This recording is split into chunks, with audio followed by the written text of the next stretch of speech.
Yeah, I've got it. Or you can use them to shield your eyes from pelting rain.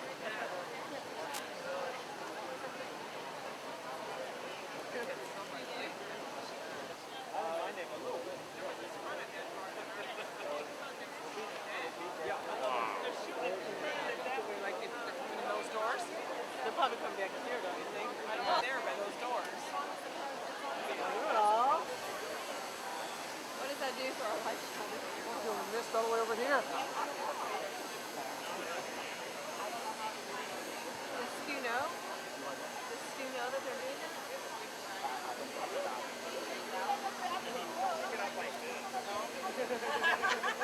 Like this to me? Pull it that way. Really? Get us out of here? These are like baseball cards. How funny. Just ruined the value. Did you see it? Yeah. I had a copy signed out, so I had a copy of this thing. Had them all signed and gave it to my mom. Oh, my mom's had a remind over it too. She lives in San Diego and she got up at 6 in the morning yesterday to watch them. Half the crew, a little more than half the crew, had to divert to Intercontinental Airport because of the thunderstorms here. So we're trying to decide once they get on the ground whether it's quicker to refuel, wait in line to take off and come back here, or try to just drive them down here, which would take about an hour to do that.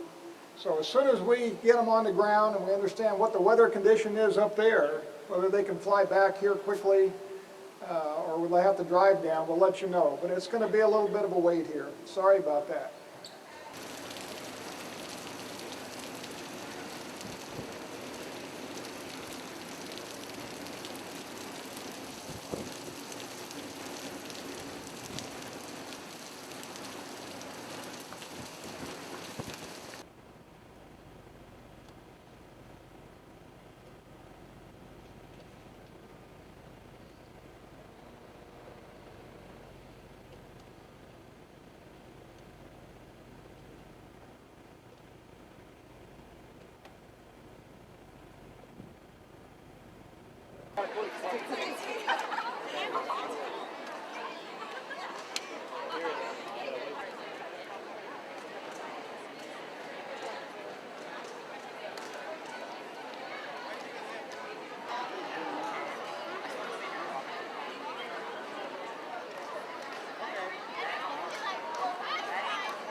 What's your name?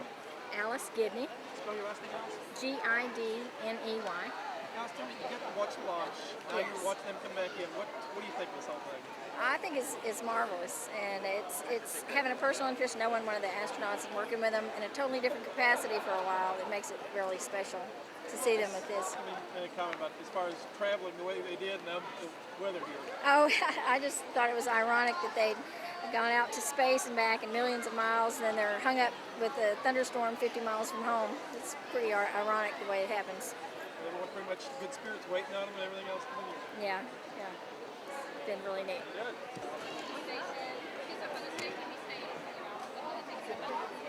Well, you know,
out here today. I'd like to welcome the crew, all of the attendees, and some of our distinguished guests here today. We have several state and city officials who have joined us today, and I'd like to acknowledge them. Jason Fuller, representing Senator Hutchinson's office. Jessica Wellington from Congressman Ted Poe's office. Shar Bingham, representing State Representative John Davis. We have City of Houston Council Member Shelley Sakula Gibbs. Advisory Council Chairman and former Apollo astronaut Harrison Schmitt with us today.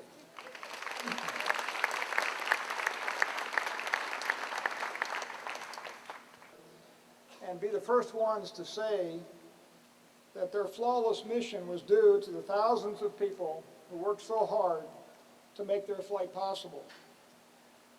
But the crew, in fact, is the face of NASA before and during a mission. And frankly, this crew made all of us look really good. Associate Administrator Rex Jevedon. Rex?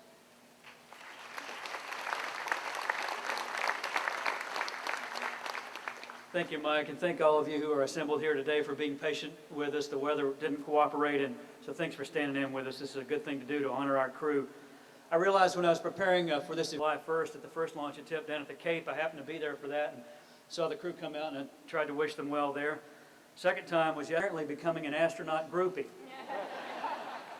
But there are worse things to be, so I'll take that. But to the crew, on behalf of NASA Administrator Mike Griffin and all the NASA family, I'd like to say welcome home to the fabulous, successful crew of STS-121.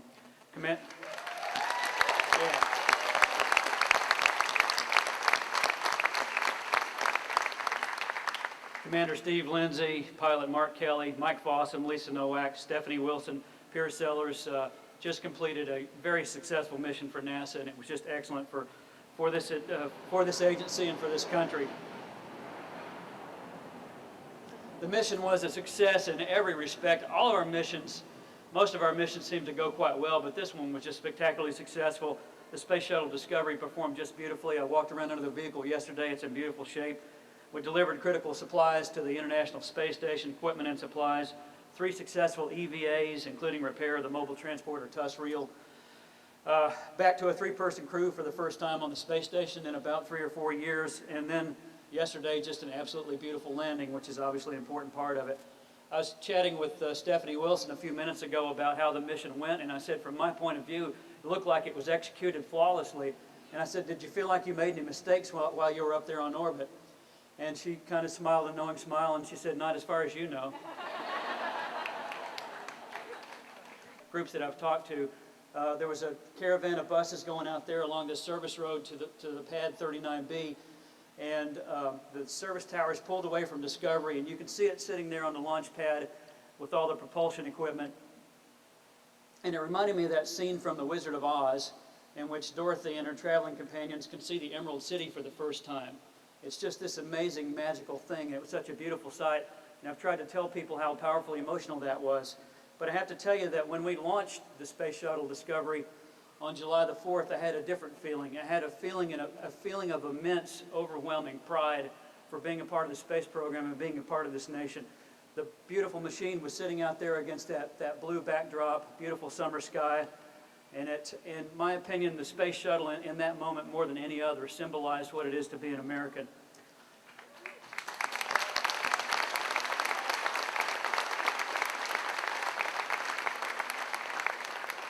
It symbolized our spirit of adventure. It symbolized our technical capability, but I think more importantly, it symbolized our collective will. We were returning to flight, and we will continue to do what we do in space. And I just haven't been any prouder to be a part of the nation's space program than witnessing that launch. Our administrator, Mike Griffin, in some of his press briefings down at the Cape, said that space exploration for America is about being at the frontier of our times, and it really is. It's vitally important to be on the frontier of our times. It's important for our technological advancement, for our economic security, and it's important for our collective spirit as a nation, in my opinion. It's terribly important, and this mission, being the first steps in the vision for space exploration, typified the importance of space exploration for this country. So to the crew, I'll wrap up and say thank you. Thank you very much for what you did, all of you. Thank you for your commitment to the space program. Thank you for... Thank you, Rex. It gives me a great deal of pleasure to introduce the crew commander of STS-121, Steve Lindsay. You know, Steve has been very careful in his press conference and so forth to give the crew an awful lot of praise and an awful lot of credit. And the crew, in fact, did a simply amazing job of accomplishing virtually everything that was on a very, very tight schedule during this mission. It wasn't perfect. Now, he guaranteed that they would launch on the 1st of July. And we have a lot of witnesses, but he didn't launch on the 1st of July. But he had a better thing in mind, which was to launch on the 4th of July. And that was the best fireworks we had ever seen on the 4th of July.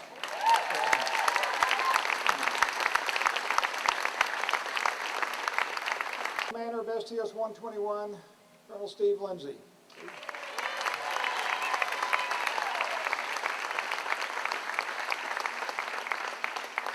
Well, thank you. It's great to be back. It is really great to be back in Houston, let me tell you. I appreciate all of you waiting for us. Sorry we were delayed by the weather, and I appreciate you all sticking it out. So I promise we are not going to go very long here. But there are a few things we do want to say. You know, when we launched, really, we as a NASA family and we as a crew, we had two major objectives. The first one was to complete the return to flight test objectives that we set out to do and do everything in combination with what 114 had done a year earlier. Prove the tank, hopefully, or at least get a good flight on the tank, develop inspection and repair techniques, and do all of that work. And our second objective was to get up the space station, get it prepared for assembly, fix some things that were broken, bring the crew back up to 3, and deliver critical supplies so that we could go to assembly. So with those two objectives, that's what we launched with, and that's what we were all hoping for and praying for, and I think I can safely say that we accomplished those objectives, and it's because of everything that you did. And I'm thrilled to be back here saying that we did that. It was a tough mission, and you all know it was. The timeline was tough, but they're all tough. But it was very rewarding for us, and it was thrilling for us to be able to be a part of it. So what I'd like to do, though, is break with tradition a little bit, because when I say the crew, I'm not just talking about this crew up here. What I'm also talking about is a huge crew that's right here at Johnson Space Center. The mission control teams that supported us every single minute we were awake and every single minute we were asleep. They flew the mission with us. They were up there with us every day. We were talking to them all the time. I can't count the number of times during the mission that these teams made critical decisions that made the difference between succeeding on a timeline or failing on a timeline. And they just did a superb job. So I'd like to invite a flight director, a couple of lead flight directors from each of the teams to get up and just say a couple of minutes, comment about his and her teams to recognize those teams. First of all, I'd like to invite Annette Hasbrook, who is Orbit 2. There she is.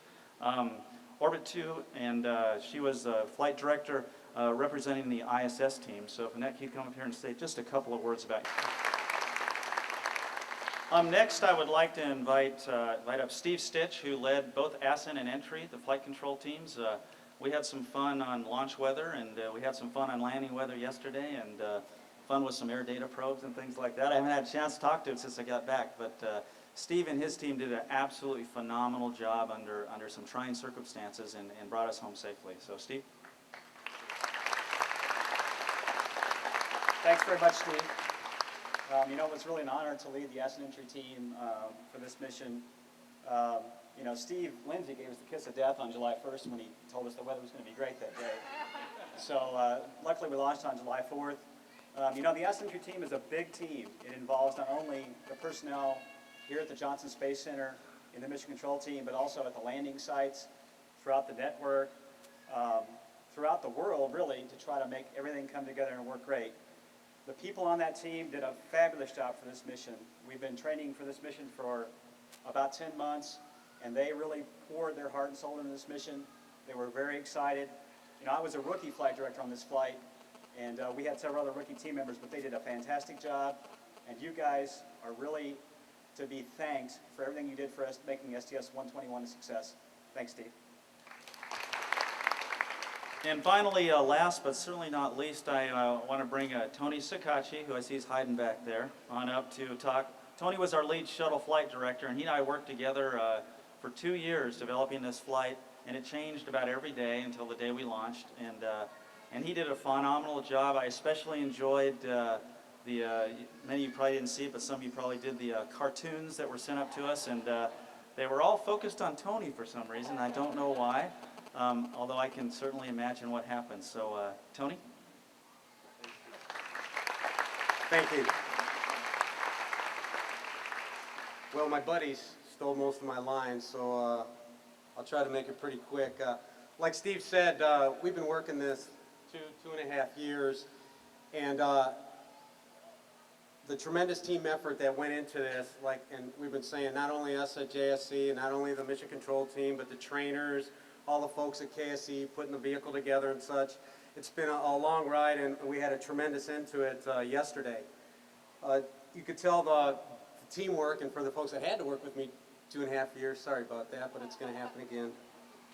And you know, the results, like we've been talking about of this mission, just shows all the hard work that everyone has been put forth. And it just seems seamless, and like Steve said, I was the butt of a lot of the execute package jokes, my own doing, of course, because I challenged them to get something better. But I'll take being the brunt of all the jokes if all the missions I work are as clean and successful as these were. So thank you guys for all your work. And Well, they were just about as perfect as you could be on this flight. They were professional, they were diligent, attention to detail there. Everybody stayed friendly and calm and collected, probably better than I did. And we had a lot of fun, a lot of jokes up there that I'm not going to tell you about. But they were phenomenal. I can't say enough about them. It was truly a privilege to serve with them, and it was a privilege just to watch them work. We had a part of a flight day off on flight day 10, I think it was, and after a pretty brutal timeline for the first 9 days, I couldn't get them to stop working. Actually, the only order I gave the entire flight was on that flight day. I told them all, I had a couple of them who wanted to work. I said, I order you, this is a direct order, you are not allowed to work until the timeline says you go back to work. And I think they enjoyed that day. But they were phenomenal. It was really a privilege to fly with them. Escorts that take care of our families while we're down there. George Zamka, Mike Massimino, Pat Ford, commander on his next mission. He definitely.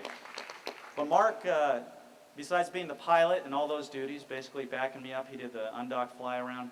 Probably one of his biggest duties that I wanted to mention is that he was the IV crew person. He was inside the orbiter directing the spacewalks. And you know, there's a lot of attention put on the guys out the door, and rightly so, because it's very difficult and challenging. But let me tell you, that guy inside or girl inside that directs those spacewalks works. And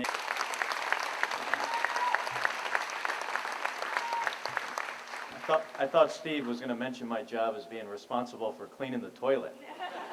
'Cause that's one of my big jobs as a pilot. He gets to do that. I was told I have about 2 minutes, so I'm going to try to keep it to that. First off, I want to say, we talk about all the the success of the flight, that we met all of the objectives, but I wanted to give you a little sense of how much fun it was too. I mean, we really had a great time there. We felt fortunate to, at least me personally, to slip on July 1st. I know that wasn't great for some people, but to launch on the 4th of July means that I'll always remember the launch date. I can't quite remember whether I launched on the 5th or the 11th of December on my first flight 4.5 years ago, but I'll always remember launching on the 4th of July. So that's really great. I'm glad that happened. I also want to tell you a little bit about ascent. To me, that's one of the most exciting parts of the flight. I'd kind of forgotten how powerful the space shuttle really is. And when you're laying on your back at 0 knots, and in just 8 minutes and 25 seconds, you're going 17,500 miles an hour, it makes you realize the the amount of technology and the engineering that our country can bring to bear to do something. And it's impressive, especially on those solid rocket boosters when you're being shaken all over the place. If some of you guys saw the video of us shaking around in the cockpit, it seems and feels, you know, to me anyway, about 5 times what you see. So it's an exciting time, you know, rendezvousing with the space station and going on board an outpost in space, and then eventually, you know, coming home and doing 3 spacewalks. It's really an exciting mission.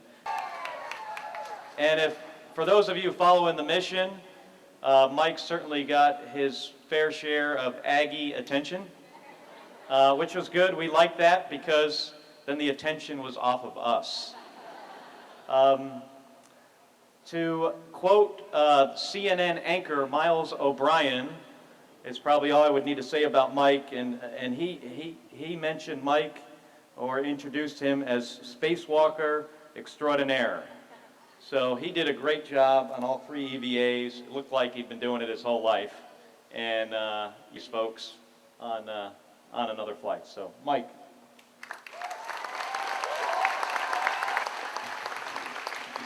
Thanks a lot, Mark. Let's get something out of the way right at the very beginning here. Would all the Aggies join me in a whoop? Okay, whoop! Thank you very much. I've been trying to explain what that's all about to my crew. We're going uphill and this shuttle is rocking and rolling, and there's this whoop coming from the back seat. So what is that? They get it now. They get it now. This has been an exciting time. It's been the realization of nearly a lifelong dream for me from the days when we grew up watching Senator Schmidt and his colleagues long ago. But for me, the most rewarding part is not the realization of that dream. It's the fact that we had a job to do. It was a tough job, and we got it done. And we got it done in large part from that team here that made it all happen. I want to address the photo TV team, particularly Gary Kilgo and Raul Tiarina. You guys, they said, Mike, we want you to do photo TV. I thought, cool, I'll take pictures and stuff. I can do that. And then I found out that that meant wiring together this 20-year-old technology and pulling it all together and combining it in very strange ways. Thought, oh, what a nightmare. Well, Gary and Raul came up with this brilliant idea called Stow and Go, and we got it set up and we got things moving really fast. And thanks a lot, guys. Couldn't have done it without you. I want to see Laura Bailey running the 3DOF, and Dina Barclay-Contella, the 6th Degree of Freedom Simulator, the Virtual Reality Lab, Dave Holman. The Canadian team with McDonald Detweiler, just a brilliant, brilliant effort with a lot of people that made it happen. Then there was the RCC repair prayers. They worked. My wife, Milani, and my kids, my #1. It was a great flight. We had a lot of fun. We did do a lot of challenging robotic operations and a lot of other things too. But of course, robotics was something we did almost every day. And Stephanie and I, as the robo-chicks, enjoyed doing those on the space station side. And we had some really good trainers there. Elizabeth Horton and Paula Williamson spent many, many hours training us, and we feel like we benefited from that and executed the timeline efficiently and learned a lot while doing that. We'll be talking to you and my partner, robo-chick, and that was only one of the things she did. She has a lot of talents, and she executed many of them during the flight. She also, during the EVA days, in addition to being my partner on the arm, was busy the whole day. She actually was in the airlock helping to get the guys suited up and was there when they came back out. So she had really long EVA days also as part of that team. She was part of the photo TV team and helped Mike do a lot of that setup in the beginning and on the other days for some of the various events that we had. And of course, we've heard a lot about how successful. Thank you, Lisa. And I have to say, it's really wonderful to be back here in Houston among family and friends and co-workers. It was a great mission, and it's just really great to be back. First, I'd like to thank part of our training team also.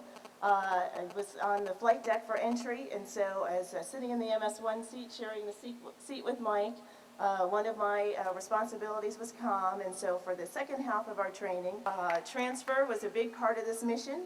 I'd like to take the opportunity to thank our transfer team, Margaret Gibb and her team of people. He was a spacewalker then, and he was a spacewalker on our mission, the lead spacewalker. And so I would like now to present to some and introduce to others, Dr. Piers J. Sellers.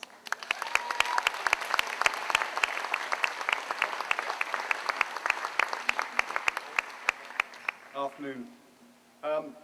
It's my pleasure really to recognize two teams. And first of all, the computer team. Colin Castles and John Zeh, if they're here, they work like fiends to get our network fixed up for flight and trained for the care and feeding of the network. They gave us every failure they could think of, but none happened. And the result really is a configuration of computers that is the most upgraded and most stable to date, and it'll help future crews a lot. So it's a real legacy from these guys. The whole config worked like a champ, so hats off to you guys and yours eternally through the Ethernet. Another thank you to the EVA team. It took a huge effort to get EVA in general ready for this flight.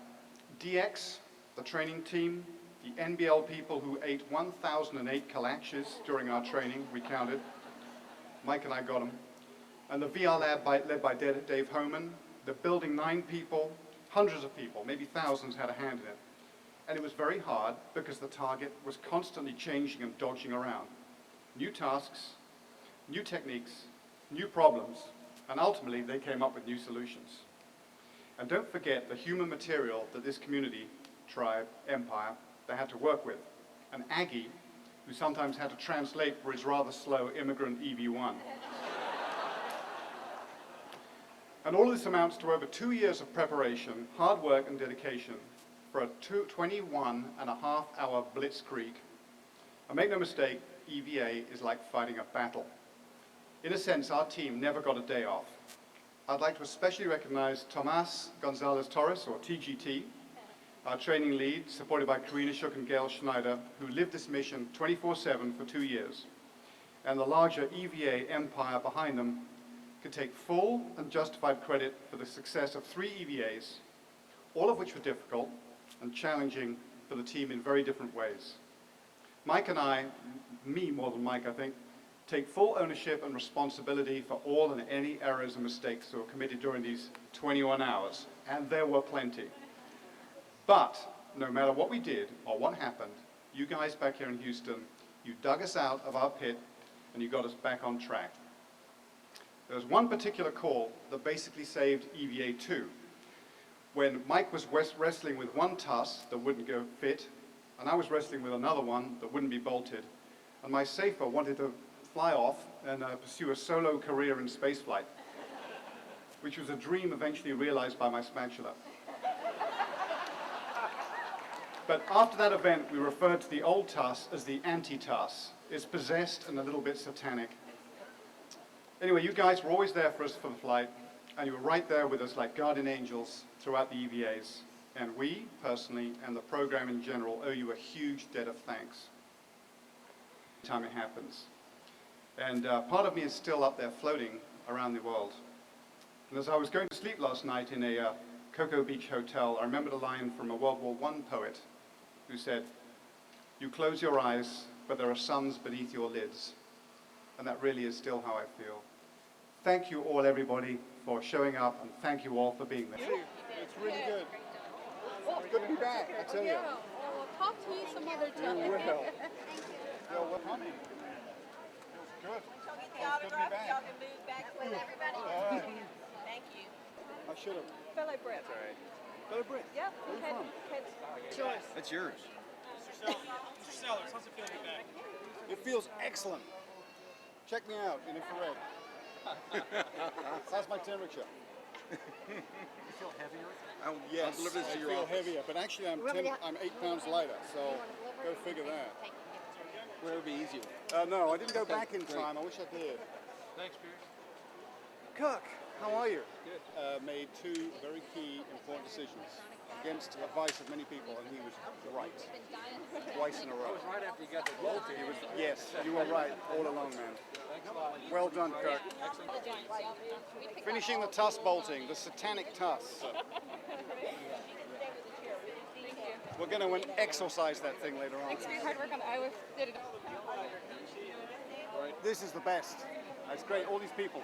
I know just about everybody here. It's wonderful. Thanks. You're welcome.